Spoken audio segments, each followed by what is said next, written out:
Hey guys, video number 2 for Jumprope. This is for more intermediate and advanced, I guess, jump ropers or rope jumpers.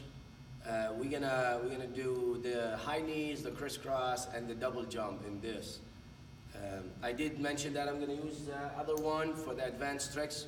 I'll use that with a double jump to show you the difference between this and that.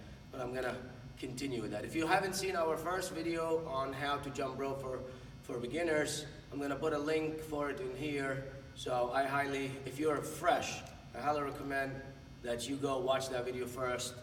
If you haven't jumped rope before, or it's been many years since you jumped rope. I talk about a lot of basics in there. Here, it's a little bit more advanced, all right? So the first trick we're gonna do is the knee highs, or as I call it, it's high knees, right? Which is kind of a very important, extremely important trick in jumping rope because it improves the speed in your feet.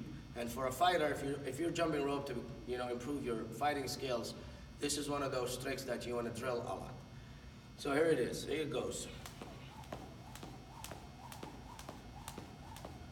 Now this is a slow pace.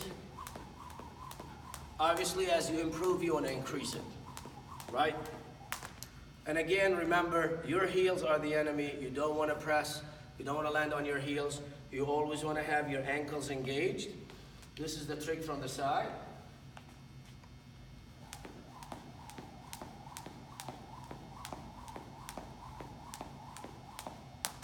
Again, I apologize. I'm having a cold, so you might hear a lot of sniffles here and there. My apology. Now that you know this trick, you can incorporate it with the other ones that we learned. But first, let me break it down. One of the most common challenges people face when they learn this trick is they do 2 high knees with 1 swing of the rope. And it looks like that. Right? Let me do it again. Or actually, I'm gonna do it continuously. Kind of like skipping. It's wrong, this is not really the trick. And to eliminate that, I say pause with 1 foot when you jump. So pause at the beginning. This way you feel the rope swinging back, and when the rope comes back at you, then you switch feet. I'm gonna do it nice and slow. My heel's touching the ground. Obviously, I'm trying to keep a balance here, but when you do it correctly and fast, you shouldn't have your heel touch the ground. This is just for learning. So 1 and pause, 2 and pause, 3 and pause, 4 and pause. Repeat, 1 and pause, 2 and pause, 3 and pause, 4 and pause. Once you develop that, it's so much easier to increase the speed, and you go at this pace. So together with the other tricks from the first video, I'm gonna do 5 just for demonstrations. You start with the regular 5s, side kicks, 5s, back to 2 feet, 5s, scissors, 5s, back to 2 feet, knee highs, or high knees, back to 2 feet. So remember, you always go back to regular jump between tricks. The second trick is the crisscross. Everybody want to learn the crisscross. It's a very cool trick. It's really impressive when you do it in front of people that don't know how to jump rope. And we're gonna learn it. Crisscross, I don't know why it's called crisscross, right? Because you cross your arms and then open them, but I guess it sounds good. And this is the trick in real time.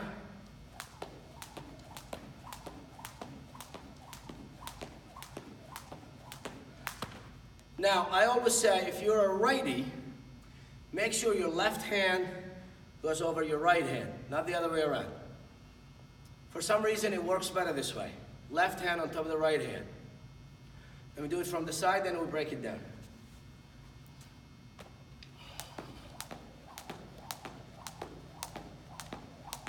Feet together. Again, no heels. Knees and ankles. So the idea behind crisscross is basically I'm going to swing the rope in front of me. At the same time, I'm going to cross my arms and give myself a big hug. The number one challenge that people face is giving themselves that big hug. The two common mistakes that people, or challenges people have when they learn to crisscross. One is doing this. It's almost 9 out of 10 people. They do that because they're thinking with their hands. They're not thinking with their arms. The rope is an extension of your arms, not hands. So you don't want to cross your hands, you want to cross your arms. Remember that. You want to give yourself a big hug, and it doesn't hurt to hunch a little bit at the end, right? Because you want the rope to twist, turn, and then clear your body. If your hand's here, the rope isn't going to clear your body. It's going to hit your legs. So a big hug. In slow-mo, well, as slow as I can. Notice the hunch, there's a hunch. Arms cross in front of me, all the way through, not here. Let's do it from the side.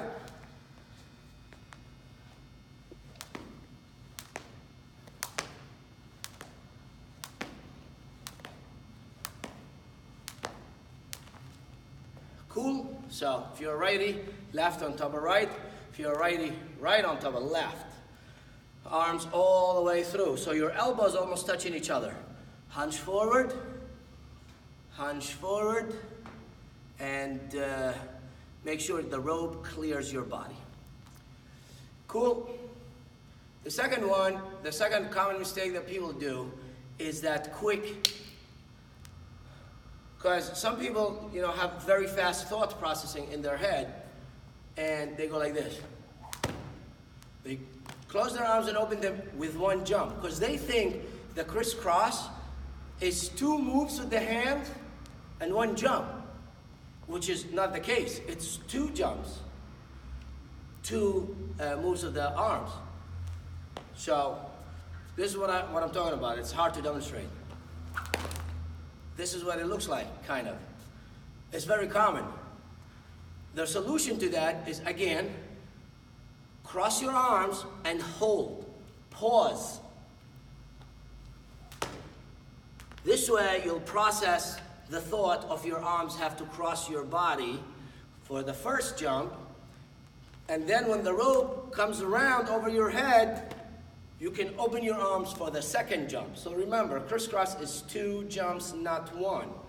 Here it goes in as slow as I can. Hunch, cross and hold, cross and hold, cross and hold. Right here, and you see the scooping in the hands? The last trick we're gonna talk about today is the double jump. CrossFitters know it as double unders. It's the same idea, really. Obviously, boxers have been jumping rope before CrossFitters existed, so we claim it. And it's supposed to be a double jump, not double unders. But hey, you can use whatever you want. Free country, right? I'm gonna use the faster rope, and this you created CrossFitters for, because it's very fast. And the reason why I kind of don't like that for beginners, because it's very, very fast, and if you don't know how to jump rope and you haven't mastered it, it's gonna give you a lot of hard time. I'm gonna do a double jump with it for a little bit, and then we're gonna go back to my other favorite type of jump rope for you guys. So you'll see the difference in speed with that.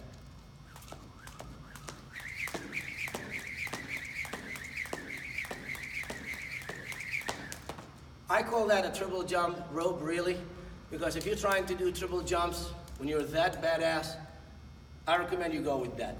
For intermediate person, a beginner, even advanced people, I'd still stay with that.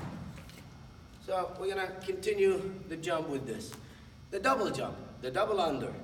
Basically what you're doing, you're jumping once and you're passing the rope twice under your feet.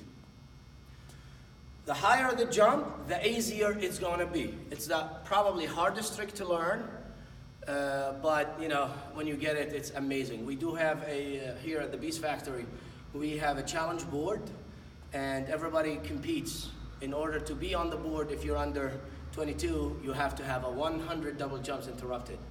If you're an older person, you know, if you get one, that's fine, because it's a big challenge. But it's a great reward to be able to double jump. Here's the double jump with this, facing forward.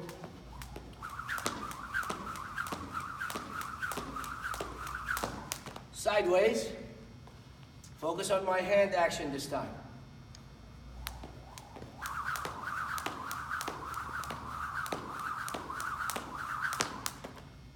So here's the challenge for double jump. When we learned to jump rope, we were swinging the rope in a circular motion from the arm. When you're doing a double jump, that swinging motion isn't fast enough. You need to whip your hand faster. This is where you rely less on your forearm and more on your wrist. You want to whip the rope, not swing it, because you want to develop that speed.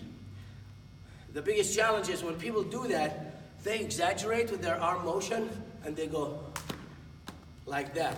It's not going to happen. There is no swinging the arms over your head. Everything happens here. So that's one. Two, when do I start my double jump? When people double jumping from standing still, they start the double jump here. That's too soon. You're not going to make it. What you want to do, you want to swing the rope, and just when the rope about to hit the ground, that's when you start your double jump, right? So I'm going to demonstrate one double jump for you with that timing, right? And you whip it again. Remember that. One more time. That's it. All you have to do is get one at the beginning. You don't have to get 100 yet, but you should, if you're tough enough, of course. So, now can you do it while jumping? Yes.